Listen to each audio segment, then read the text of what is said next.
In this video, we're going to walk through how to transfer your case to a different user within your functional group.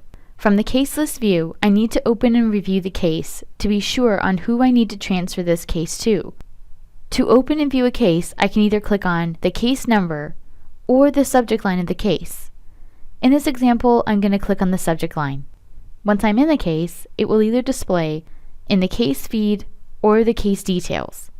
In this particular example, I'm on the case feed. I know this because I can see the post, ability to send an email, or attach a file.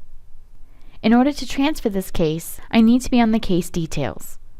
Once I'm in the case details, I should review the subject line and the description to ensure that there is content in both. I won't be able to transfer this case if both the subject line and description are not completed.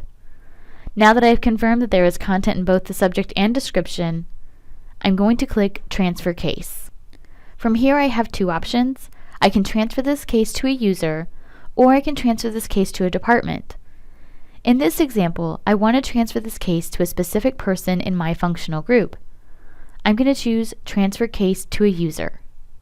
If I had multiple people in my functional group, I can search or filter the results here. Since I have one person that I can transfer this case to, I'm going to select Paul.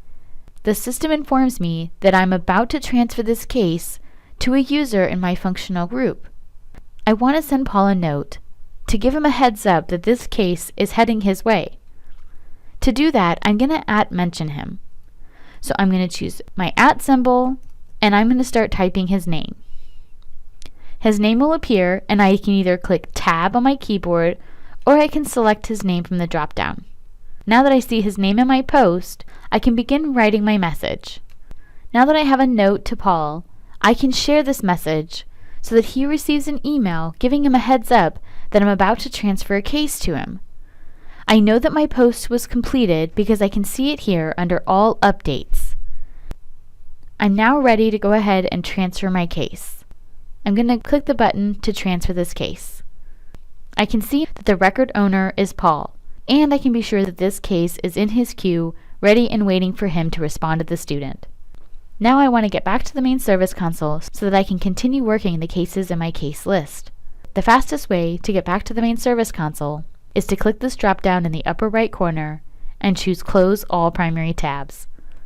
To see the update I made about transferring this case to a specific user in my functional group, I'm going to want to refresh the screen. And now I can see that the case I transferred to Paul is no longer in the case list view for my team. That concludes this video on how to transfer your case to a specific user within your functional group.